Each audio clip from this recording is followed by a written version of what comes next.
one client whose daughter innocently kept this little revolver that her grandfather gave her. Police are taking me and my father right now. An Indian origin, Malaysian citizen, spent about 2 years in India. His Indian origin, Indian citizen wife living in Malaysia, never let him find out that she has registered a case against him in India. Give me my passport back. If not give my passport, at least give me the permission to, or give me some sort of an identification document. Job suffer, kids suffer, family suffers. It's kind of very plastic, and you need someone who knows in and out of all these kind of loopholes. Even your security guard files a case against you saying that I am the owner, I paid money, and now I should be declared owner because he is not coming and signing on papers or whatever, right? Or I am owner by the virtue of adverse possession. Hello everyone. Welcome to another exciting episode of Staying Indian, the NRI podcast. I'm Gaurav Lakhwani, your host. Now, when Indians move abroad, a lot of times Indian law is the last thing in their mind, right? They do not think about how they would be affected by Indian law and how those changes you need to keep track of. I have an advocate on record in Supreme Court. He has been representing a lot of Indians who live abroad. He's very vocal on social media about misinformation, about NRI divorces, NRI scams. Welcome, Amish. Thank you very much for having me, Gauravji, and it's a pleasure to be here. Thanks so much for taking out the time. And you have been discussing and you have been putting a lot of content out there about Indians who are living abroad and what kind of challenges that they face when it comes to Indian law.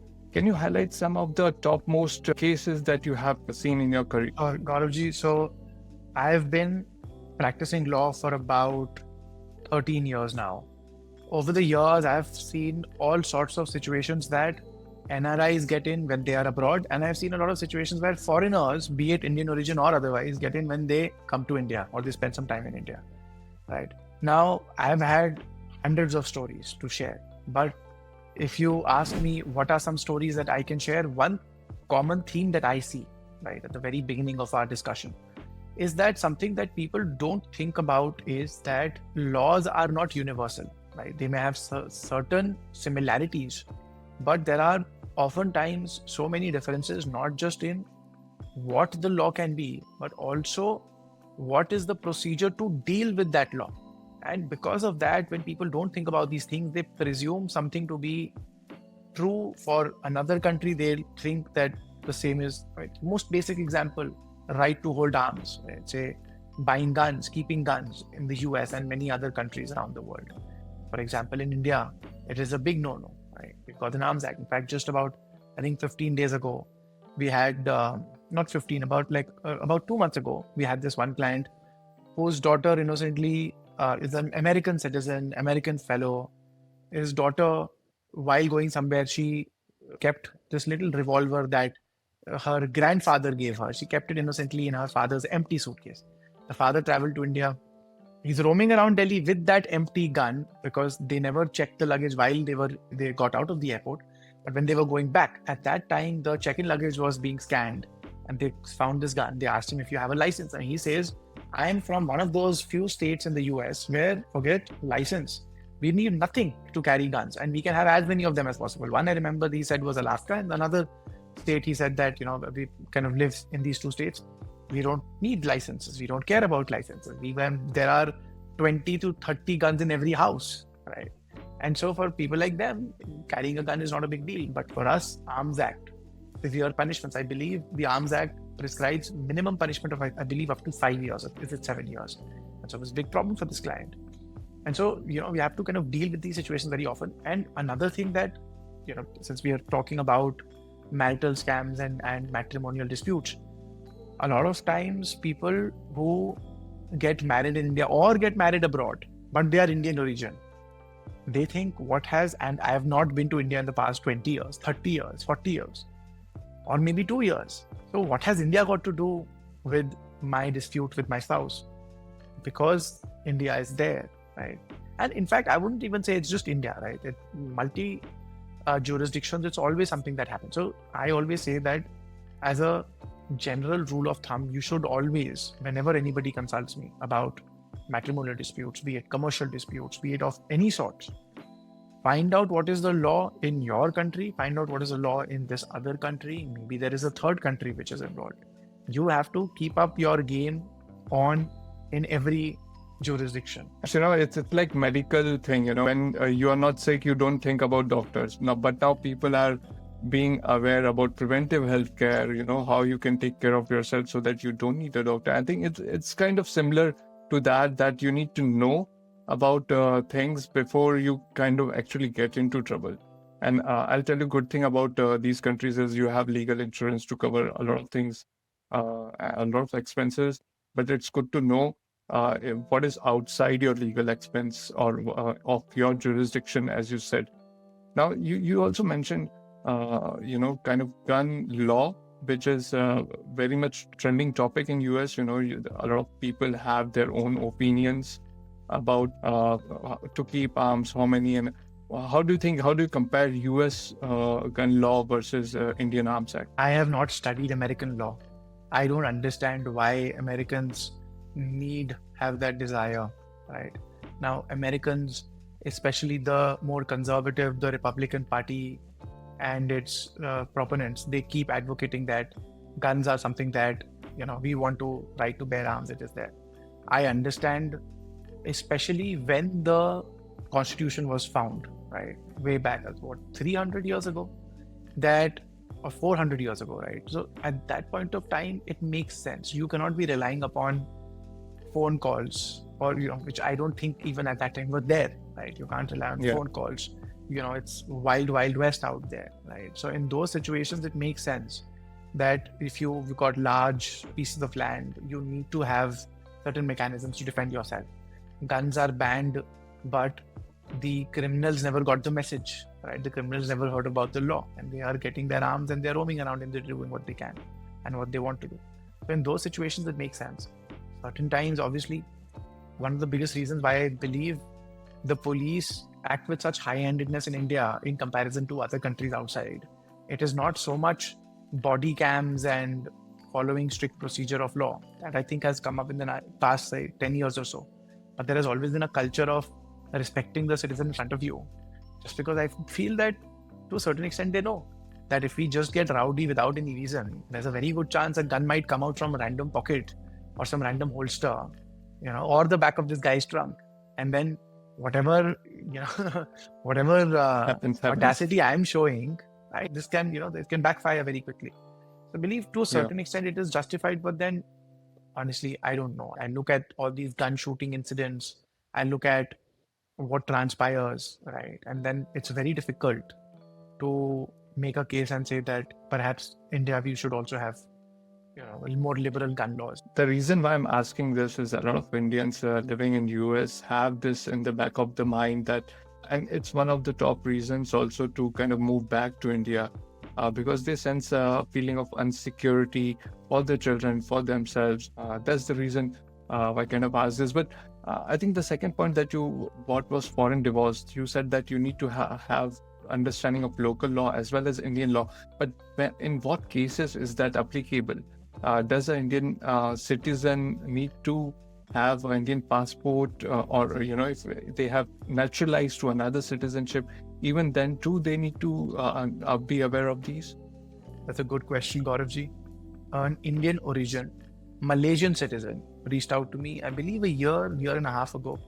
He had at that time of discussion spent about, if I'm not mistaken, 2 years in India because he had come down to attend the funeral of a relative once. His Indian origin, Indian citizen wife living in Malaysia never let him find out that she has registered a case against him in India.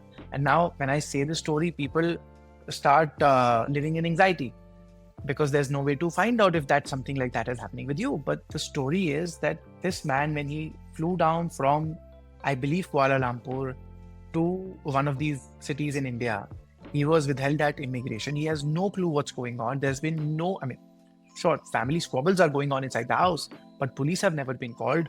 Nothing with the law has ever taken place, neither in India nor in Malaysia. And all of a sudden, he's been told that there was a case registered against you about a year ago. And since the past 1 year, the police have been trying to trace you, the police have been trying to contact you, but you were nowhere to be found. So they issued a lookout circular against you. And now because of that, some random state in India, some random village, this police complaint was registered against this Malaysian citizen. It's been about 2 years, and he said they gave me bail, but then they would not return my passport because they know I'm a Malaysian citizen. The moment I escape Indian jurisdiction, I have no assets in India, that they will never be able to grab me again. Interestingly, my wife still lives in my house in Kuala Lumpur, and she is enjoying the house. She is working there. I am here. I am stuck. Because I don't have my passport, I cannot get any residence. I cannot enter any hotel. The only place that he was able to find some shelter was an ashram. And now when I tell the story, people live in anxiety. How can this happen with me? How do I figure out? And the unfortunate situation also is that another grievance that I have with the system in India is that if there is a lookout circular against you, there is no possible way of finding out. If there is a lookout circular against you, if you're an Indian citizen, or even if you're not an Indian citizen, but an Indian origin, or you've got nothing to do with anybody, right? And you show up and they can withhold you. And, they can keep you in custody. That guy was stuck in India for several years now. And mind you, it's not that it was one of those situations where, guy did not get proper legal representation because of which he's stuck in India. He spent a huge amount of money on decent lawyers, moving several petitions before several high courts. Give me my passport back. If not give me my passport, at least give me the permission to, or give me some sort of an identification document to allow me to, or give directions for my rehabilitation or something. He was just, in kind of a dead end from all situations. So now, Gauravji, if I may say this, can this happen with you? I have spoken with thousands of men facing matrimonial disputes and other offenses. And I say that you cannot live in constant anxiety, but it always helps to kind of understand what what is at stake and what are possibilities. For example, there is this one husband client who was aware that possibly his wife, who had left for India about a year prior, could have registered a case against him. So what we did was we moved a petition before the concerned High Court saying, I have an apprehension that there may be a lookout circular against me, which is an illegal lookout circular because I have never been contacted by the police in case there is a case registered against me. And so when we did do it, the police did acknowledge that there was a case registered by the wife, there was a lookout circular which was opened, and then the High Court said, okay, show us when did you try to contact the husband living abroad? What were the modes of you trying to contact? And then they were not able to show what were the modes that you were trying to contact the husband. So the High Court said, in what capacity are you then issuing a lookout circular? Because you have to at least show that you tried to reach out to the person. And so then his lookout circular was cancelled. And then he came to India, and then he joined investigation in a completely hidden case against him. So these are things, Gauravji, that freaks out a lot of people, right? But unfortunately, the stories are there, right? A little slightly different story. A couple of years ago, I remember I was actually traveling somewhere else outside India, and then I got on this consultation call with this person who said, police are taking me and my father right now from some southern Indian city. I don't know if it's Chennai, Bangalore, one of these cities, somewhere in Odisha, they're taking us. Because my sister-in-law, right, my brother's wife, registered a criminal case against my brother and us and kept it pending, but nobody reached out to us ever. Before that, they never, even when we were in India, they never tried to reach out to us. But the first time we tried to exit India, we were held at immigration. And then immigration said that the Odisha police will come and take you to and do proper proceedings. So, but then after that, they were arrested, and then they had to hire lawyers to get bail. They did not, they were not in jail for like a long time. It was, I think within 2 days, they were able to get bail. But it doesn't happen often. I mean, oftentimes you're stuck for several weeks, for several months. So it is a cause for concern. What do you do about it? Just about 10 days ago, this client consulted me. I mean, it was an old client, right? He said, I'm not appearing in the maintenance case filed by my wife. Why do I care? I'm a foreigner. But she's also not registered any criminal case now. Should I be worried? I don't know. The only way to find out is to file a petition before the High Court. And then again, the question is, what's going on? And then sometimes when nothing has been done by the opponent, now because you filed something, then they're thinking we might as well do something. So this is another problem that people face. So it's a complicated situation. It is very unfortunate. And I feel sad. I apologize to that. I said, I am giving you, again, like I'm narrating all of these stories to you, Gauravji. I narrated this story to him and then he's in shock, but I said, what else can I do? No, listening to all this things even gives me kind of a bit of chills. Imagine someone who is ready to travel outside. He has all the arrangement made, or someone who has traveled to India for a week and then getting stuck for a couple of years. Job suffer, kids suffer, family suffers. It's kind of very drastic, and you need someone who knows in and out of all these kind of loopholes Absolutely. in the Indian jurisdiction. Tell us a bit about, you posted a foreign divorce kind of mistake by one of the clients. There was a case by the wife, regardless of whether this foreign citizen was not even living in India. What was that about? What happened was that this client said that he reached out to an American lawyer who said that it is better for you to initiate divorce in the US, in California, in comparison to they may be initiating in India. And he thought that the justice system is better. But I must say, as bad as things are in India, some places things are better and some places things are far worse. So in a jurisdiction like California, in Texas, there is a concept of community property. There are many other states in the US, right? There are some other countries as well. I know for a fact, Australia also, they've got very strict half property division laws. That's not the case in India, right?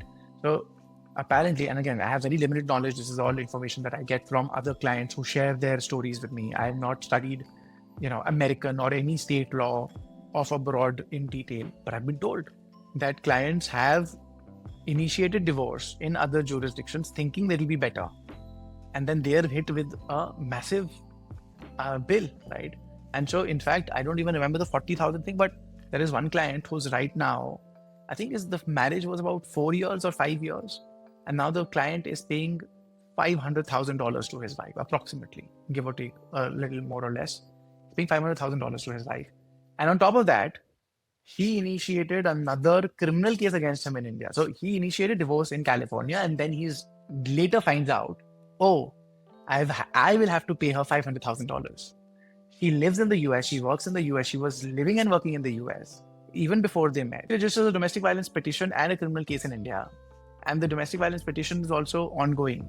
And we are saying the nuances of the law and in this particular act of the Domestic Violence Act is that either the girl should have sought refuge back in the same country, right, back in India, or in the specific jurisdiction where she's initiating the case. She cannot willy-nilly say, oh, I choose Delhi, I choose Bombay, I choose Bangalore. It cannot be like that. Either where she comes and seeks refuge or where the cause of action arose. Now the girl comes, files the case, 2 days later flies back to the US. And now the case is ongoing, right? It's clear what we lawyers called is forum shopping, right? And she's doing it. He's having to pay a little more extra money to the wife on account of the domestic violence case that she filed in India. So it is a complete $500,000 nightmare, indeed. And $500,000 is a huge amount, right? And I think more in this, particularly in this case, what the term you use that is called? Forum shopping. So so lawyers say we know that it is going to be more beneficial to us if we go to a particular jurisdiction for certain benefits, or it may be more harmful to the opponent if we choose a certain jurisdiction. And that is why they don't invoke the proper place, which by law should be there. Instead, they do what is called, what we refer to as forum shopping, where they're trying to find the place where either they will get some benefit or the opponent will suffer some extra losses. Okay. Wow. I mean, these kind of things are very, very, kind of makes people nervous. But yeah, if I was reading what are the top list of cases that NRIs filed, I think marriage and matrimonial are on the top. And I think second is related with property disputes. They have some properties back home. Someone filed a case against them. Do you get such kind of a request also? Unfortunately, many of such cases are, and I have in fact talked in the past about why I see that NRIs are far more vulnerable when it comes to property disputes than any person residing in India. And the reason why is a lot of this game is also, number one, who is physically occupying the premises, right? So forget about family members, relatives, or friends. even your security guard files a case against you saying that I am the owner, I paid money, cash, without any proof, to Mr. XYZ sitting abroad. And now I should be declared owner because he is not coming and signing on papers or whatever, right? Or I'm owner by the virtue of adverse possession. There is a concept which is very crazy, which says that if you for several years have not laid claim to a property despite someone else illegally occupying the property, so after 12 years, then they become owner by the virtue of adverse possession. Now, even if there is a security guard or some watchman staying in that premises for over 12 years, they say, I am also, and then again, he'll file the case. Now, which NRI has the ability, the capacity to fly down, keep coming down again and again to fight cases? Now they're paying lawyers, which is unfortunately lawyers half the time. When they see NRI, they also, pay double the money. That's number one. And number two, they are also colluding with the lawyers of the other side and the other side. And then after taking their legal fees from the client, they're pressurizing their client to, I see this thousands of times. They're pressurizing their client. Now it is better to sell off the property at 10% or 20% of the cost to this other person who will take care of it or whatever, or we'll take care of it. It is a nightmare. It is a complete nightmare. And so I've in fact talked about it on multiple occasions. I always tell NRIs, it's better to not hold property in India, even if you say get better returns or, zameen se jude hue hain or whatever it is, right? Anybody does illegal kabza, courts of law will say, sure, we'll help you out. It will just take about 10 to 25 years of time. And obviously your lawyers should be good and should be upstanding to not backstab you. And then in all of these things are right, then about 10 to 25 years, sure, we'll get you your property back. Say, what's the point? I say a 6% or an 8% ROI on, say, a bank deposit, right, on a fixed deposit is better on, say, $100,000. It is still better than $500,000 property value, but then someone else is doing kabza. Anyways, what are you going to be able to do about all that property appreciation? And is it true for all kinds of property like commercial apartments which are rented out? Absolutely. Your tenants will take over the property and will say, I am owner now. Or tenant will say, you cannot remove me because of XY, because of maybe say some rent control law or maybe some other thing. Just last week, someone consulted me, said we gave out flat on rent. They filed a civil suit against us saying, I am not tenant, I am owner because I made part payment by cash without any proof to the landlord, to the actual owner. And now he's not helping me complete the sale deed. So now please, restrain them from interfering with my peaceful possession of the property. One is lawyers like me, a legal fees is high. Okay, you pay that. Then also I told this client, it is not going to be that, you give me the fees and I'll waive some bond and I'll get you your property back. Pay me the fees and there will be a timeline of, if you are very, very lucky, about 6 months, right?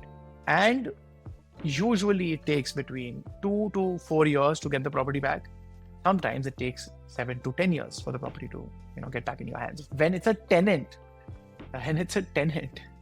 with whom you sign the proper documentation and everything else, and you're receiving monthly rent money in your account from there, it is what it is, and this is what the state of affairs is in this country. That's very crazy, and I'm going to come to India next time and I'm selling off whatever I have.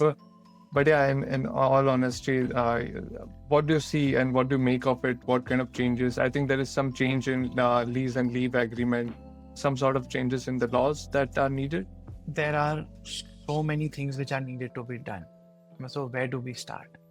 One of the biggest challenges is, I was reading up about it. In India, the government is very happy to take our registration duty, stamp duty, XYZ fees, this fees and that fees. But when it comes to assisting the public with whatever, and obviously income tax and everything else, we've all lamented to whatever way, shape and form. One thing that the government, if they are taking money from us, right, on every transaction, is that they can guarantee that yes, we are saying this is the person who is the owner when that property is being transferred. Now I forget the name, but there's a terminology which is used in many other developed countries now, systems which have developed over the past several decades, where they say that Because in India, for example, I can say, Gauravji, I am owner 123 property Connaught Place, New Delhi. Literally like a Bunty Bubbly situation. I can say I am representing, I am the owner. Okay. Now, if Gaurav believes Amish to be the owner, that's good enough. But usually, what does Gaurav say? Show me how you are the owner. Okay. Now, can Gaurav go to any centralized registry, maybe a complete like pan India centralized registry, or maybe a Delhi registry, and check, okay, who is the owner of 123 Connaught Place? It's very difficult. Amish says that there is this document which shows that Mr. ABC about 40 years ago sold this property to my father, who then, after he passed away, gave it to me, and then now I am the owner, right? Now, how do you establish? Now, maybe that document that I'm showing is a fictitious forged document. Maybe my father did buy the property, but maybe he gave it via will to somebody. Maybe it is not just me who is the owner. Maybe I have 3 other brothers who have not authorized me to sell this property. So there are a dozen ways you can be scammed. Number 1. All right. I say you've done all your due diligence, and after that you purchase a property. Now Amish, or say alter ego, some other Ish comes in, and now he sits on your 123 Connaught Place property. What will you do about it? Again, will the police help? Will the police come and ask Ravish, how are you sitting over here when Gaurav is the owner? Not really. In fact, most likely the police will be in with Ravish. Ravish will have promised them a little cut of the money because they know that Gaurav is sitting abroad. He's earning his dollars. Why will he leave the comforts of his nice fancy car, his clean roads without honking, right? And then come to this godforsaken place? Where, and even for that, Gaurav will say, bye, Jainam ji, I'll invest my money in anything else but this nonsense. However, I say the picture is not so bleak. I still am very bullish on the stock market, on other investment avenues, right? Even fixed deposits for that matter, right? I feel that Indian banking system is far more robust in comparison to other parts of the world, right? I still say, believe in India and believe in the India story. But realtors really hate me when I talk about it on the internet, right? They surely have the choicest of words for me when I talk about this. But, they will reprimand me. And they'll say, oh, it doesn't happen all the time. Obviously, it doesn't happen every single time. But for people to whom it happens, what do you tell them?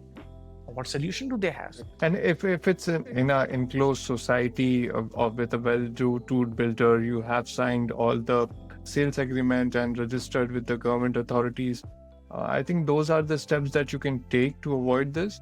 But then too, you are never sure, right? I have seen these premium societies, still the same problems happening. Tenant, if you purchased a property, what are you going to do with it if you are not staying in India? What are you going to do with it? You're not going to keep it empty. Rent it out. It out. The tenant does this. And the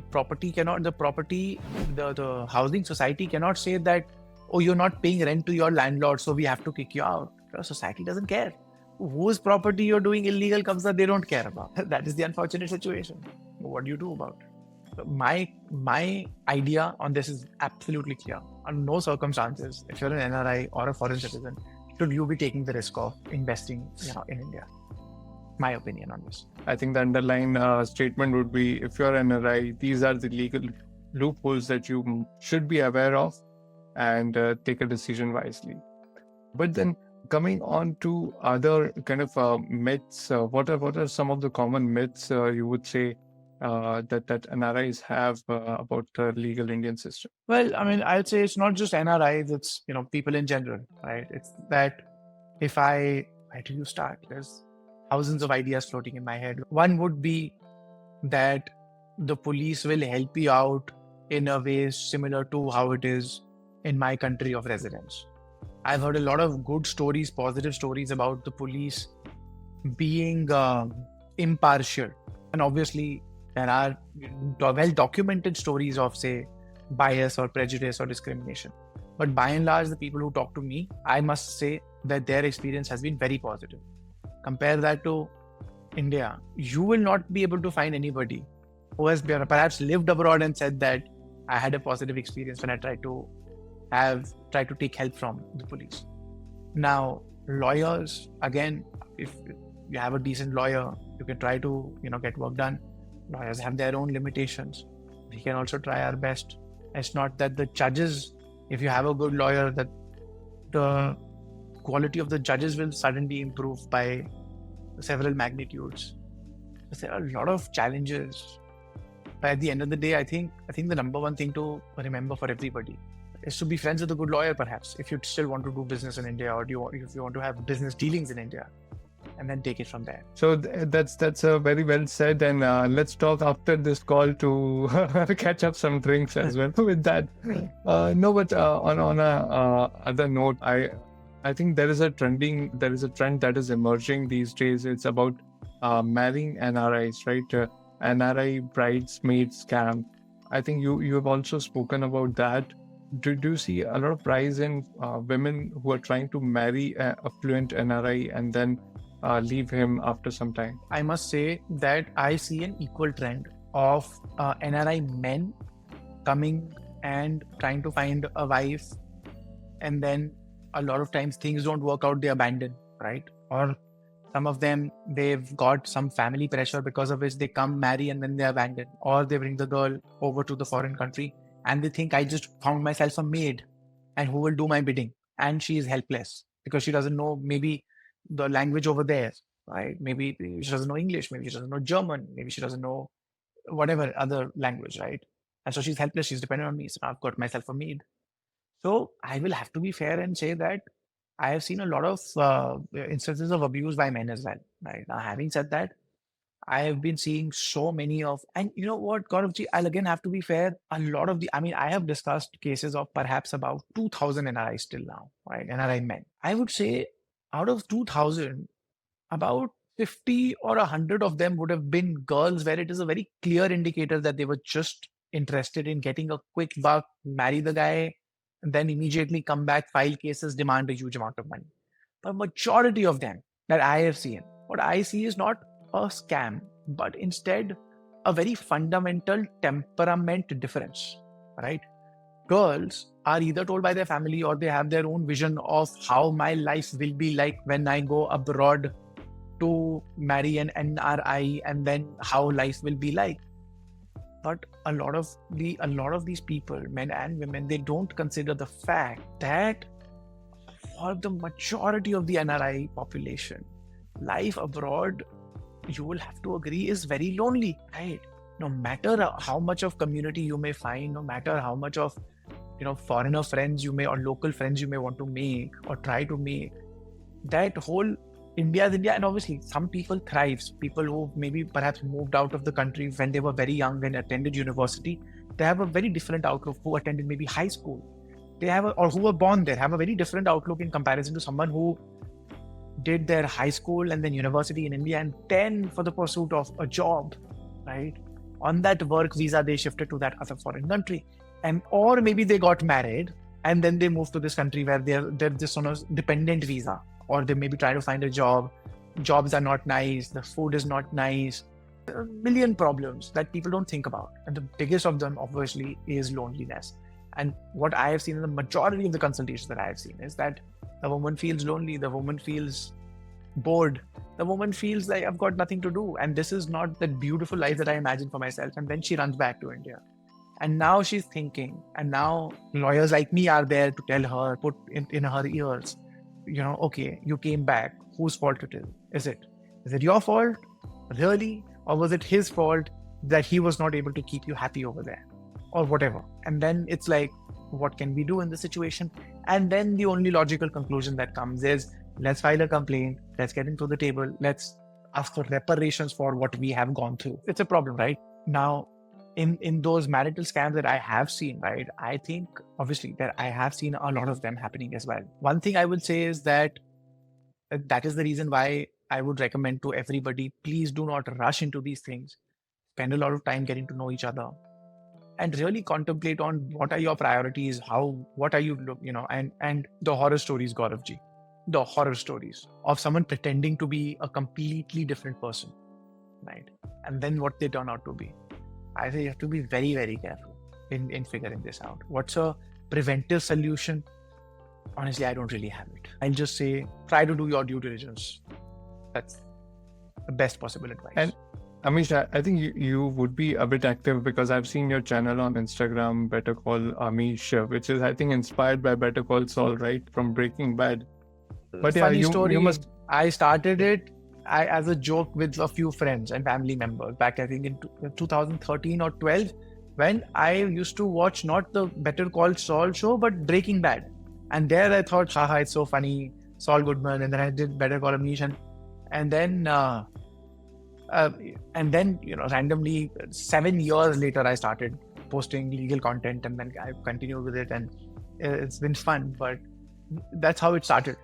7 years prior, just a funny name and 300 friends and family, nothing else.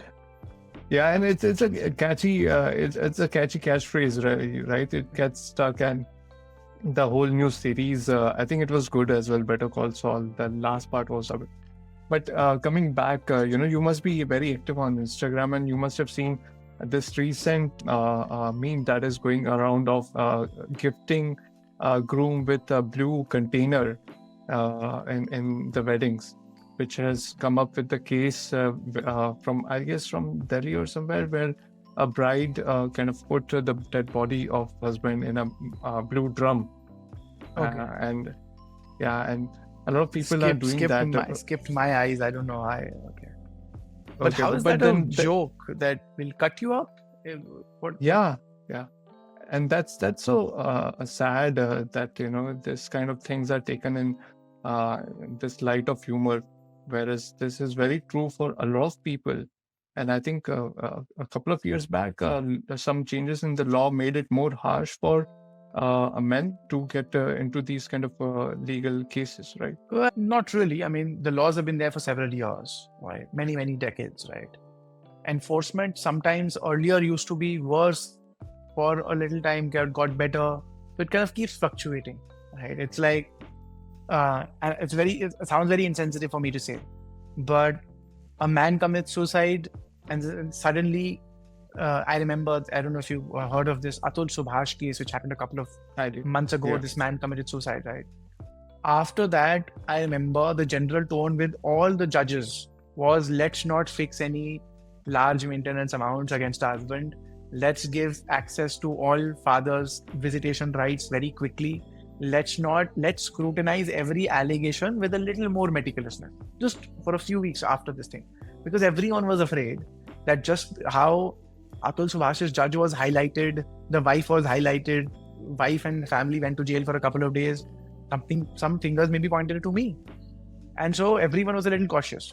On the other hand, something like, say, Nirbhaya happened. And because of that, they brought in the law saying, XYZ additional safeguards, which, sure, maybe one or two of them were required, but now a bunch of other things have become a big problem for men in terms of when they face false cases. Things have become much more easier for accusers, false accusers at least. So I always look at it like a pendulum, right? The society's conscience, and the lawmakers and the judges, what are they thinking? Okay, we as a collective keep moving. Men are victims, women are victims, men are victims, women are victims. And what do I say? It is very unfortunate. And there is no right or wrong answer as well, that you can say that this is how you should interpret it, or this is what the law should be. I think it's with time you move as a civilization, as you rightly put, right? But you were talking about NRI brides and the cases, and to try it out if the life abroad is suitable for everyone. And a lot of people have tried to do a kind of a live-in arrangement as well before kind of actually getting married and abroad. So I think that also backfires a bit. In India, it does definitely to a huge extent, because a lot of men are held hostage on the fact that the girl can in India file what is called a rape allegation on the false pretext of marriage. So the woman says that he promised me that he will marry me, and therefore I agreed to sexual intercourse with him. And thereafter, I found out later that this promise was a lie, and he just wanted to have sexual relations with me, and therefore this amounts to rape. On one hand, we fight for feminism, we fight for equal rights of women, their right to education, their right to dignified life. On the other hand, I always say that this kind of a law makes out women to be like children. who have no authority or no sort of control over their own bodies, over their own desires, and they have to think of their chastity as the utmost importance, that, oh, I will not have sexual intercourse with anybody else but my future husband. And on top of that, we assume them to be such fools that if a man said, obviously we will marry, so why not let's have sex today, I agree to. It is complete buffoonery, and it is very sad that this exists. But a lot of, especially again, men, NRI men, if there's someone who thinks let's have a live-in. Gauravji, now that you mentioned this, I have a situation where I have seen boy and girl meet abroad, live abroad together, then they have a breakup, and then the girl is extorting money from the boy saying, if you don't give me money, I will go to India, where we've never even stayed together for a single day. I'll go to India and then I'll file a rape case on you. And when the boy asks this lawyer, is it even possible, Mr. Aggarwal? My answer is, it is very possible. The police will be very happy to register a case against you. And obviously they cannot touch you right now, especially because you're abroad, but they will open a lookout circular. So there is no possibility to escape this case. And so you have to come, attend trial, file a quashing petition, show that nothing's happened in India, show this is a complete false case, etc., etc., etc. And let me take it a step further, Gauravji. I say a man who has never met a girl, he can file a false promise, false pretext, or an actual, just forget false promise, just a rape case. Now it is up to him to show, these are my passport pages, look at the immigration stamps. Then she says that I haven't even, that she says the dates that he has raped me, I wasn't even in the country. And just in case you were in the country on the dates where she says that you raped her, say for example, you came down to Delhi for about 10 days to attend a funeral or a business meeting, Holi or Diwali, and then you fly back, and then some girl says, he met me, he raped me. Police don't say, madam, what proof do you have? Do you even know his phone number? No. Police care about nothing. Let's write down this FIR, and then we'll call up that man, and then we ask him to come show proof. You want an example? It was a crazy example. This man gets married, comes from Canada, gets married, and then they have a fight. So he says, this is too much for me, just runs away to Canada. He says, I'll deal with this later. The wife immediately registers a case, not of dowry harassment, of human trafficking. And what she registers a case of in Delhi is that my husband, immediately after marriage, sold me to his friend Amit, some other name, who then raped me over the next several weeks. But now, because I was sold into this situation for money, this becomes human trafficking. And so the police issue notice to him saying, Mr. Husband, please come to Delhi to face charges of human trafficking, which is Section 370 Indian Penal Code, immediate arrest. No chance of bail, you present bail application for any charge. And so he says, okay, I am in Canada, at least you should find out who is this Amit, because there is no friend called Amit. There is no person called Amit that exists. This is the made up entity. And the police says, how can we ask Amit? We don't know where he is. So first, we don't know. Okay, then they say, okay, at least ask the girl, what is the identity? What is the identification of this Mr. Amit? Police say, no, we will not ask the wife. He says, you sold him to Mr. Amit. So you please come to India, and then we will interrogate you as to who is this Mr. Amit. And so this was going on for about a year, and then ultimately he gave up. And I mean, a year, this whole thing, because they could not grab him immediately because he was in Canada, right? So this back and forth was going on for about a year. You come to Delhi, look at my proof, look at this, come to Delhi. And then ultimately he saw how crazy all of this is, and he agreed to whatever amount it was that they negotiated. He paid to the wife, and then she withdrew all the cases of human trafficking, being sold into slavery and into being raped multiple times by some who never existed. This is the most craziest things that I have heard on this podcast. Unfortunately, Gauravji, hundreds of other stories that float around in my head. These are nightmares that I live with. But this is what comes to mind right now. Such is the situation. Amish, we'll do this, to make things a bit lighter. We'll do this. I'll tell you a few facts or few statements. Tell me if that is a myth or that is a fact. Okay. So transferring my house to my mom saves me from any claims to it. It depends. If you transferred the property after the wife has filed her cases, they have very little benefit. If you've transferred the property before the marriage, perhaps, or before your wife filed cases, best is before the marriage. Common misconception after this one footballer and one Indian cricketer said these things, mummy ke naam pe. When they say mummy ke naam pe, it's not just property, it's also their accounts and their fixed deposits and everything. I gave it to my mother. That's not enough. Because Indian courts ask for your past 3-year bank statements, past 3 years ITR as well. So even if you say perhaps last month or 6 months ago, transferred everything. So whatever you do, remember that past 3 years of accounts will be opened up, not just the past 3 months or 6 months. And therefore, if you have to do something, the sooner the better. Second is quashing a false 498A is easy. I say to any person who thinks that it's easy, look at the statistical possibilities, right? I would say the law of quashing in India is such that out of any case, any criminal case, out of 100 cases which are filed, about 95% quashing petitions are dismissed. Same statistic for 498 cases. There's a 5% chance that you may be able to get your case quashed. High courts and the Supreme Court say, when you ask us to quash this case, what you're basically telling us is that we should think without knowing the reality. We just have documents in front of us. Without knowing the reality, we should take away the right of the complainant to testify in the court and then for the court to come to a conclusion whether you are guilty or not. You're saying take away the right of the complainant. So courts are very careful in taking away the right of the complainant without any testimony, without anything, to just finish off the case in the very beginning. And after testimony, if it is a false case, I would say 99.99% of the false cases, person gets an acquittal. So maybe 1 in 1,000 chance of facing jail time in a false case, which I will say, Gauravji, are far better odds in comparison to criminal cases in many other parts of the world. Where you get the allegation, you get arrested. And obviously, see, matrimonial disputes, arrests are also very few. I would say 1 in 100. 1 in 100 husbands gets arrested nowadays in a criminal case.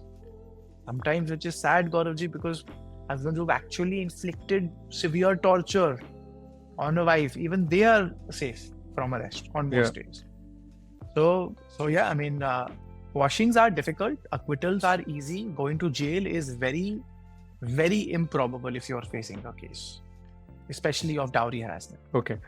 Another is OCIs or Indian citizens or PIOs are very safe in India. Like, they have, let's say, a bit of higher privilege than normal citizens. Absolutely not. I forget about person of Indian origin having OCI or I'm a foreign citizen now. Indian police, Indian courts absolutely do not care. Unless perhaps you're a diplomat, diplomatic immunity, that's a different story. But if you're Malaysian citizen comes and what kind of treatment he's given, American citizen, whatever, does not, in this one way, we are very unbiased. We will treat everyone with disrespect. We don't care. Okay.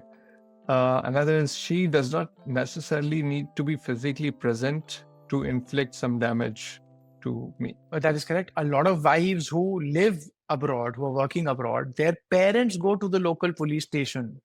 As unfortunate as it is, a lot of times the physical presence of the complainant is also not needed in these kind of situations. Yeah. So I think a lot of things were clear to me as well. I also thought some of these myths were true, but you kind of opened my eyes. And I would say to my audience, don't get any ideas from this podcast. It's kind of worse to get into these kind of discussions for both the sides. So it's better to stay within your boundaries and within your rights, and unless if you truly need help. But moving away from all these kind of criminal cases, let's compare to some civic sense as a society. When Indians come abroad, they become very civic. They'll follow the traffic rules. They'll not litter around.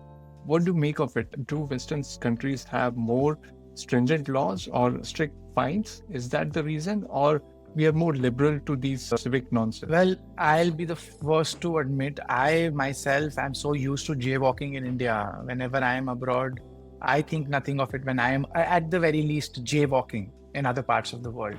No matter how severe the consequences, it's just, ingrained inside me that I don't think before crossing the roads. Littering is something that I remember I used to do when I was younger and abroad. I would still litter around. I remember this one time I was there with a delegation of lawyers in Singapore, and Desi being Desi, the moment the train doors open of the Singapore metro, everybody, like, none of the others do this, but it's only the Desis, us lawyers and other people, who rush to get a seat.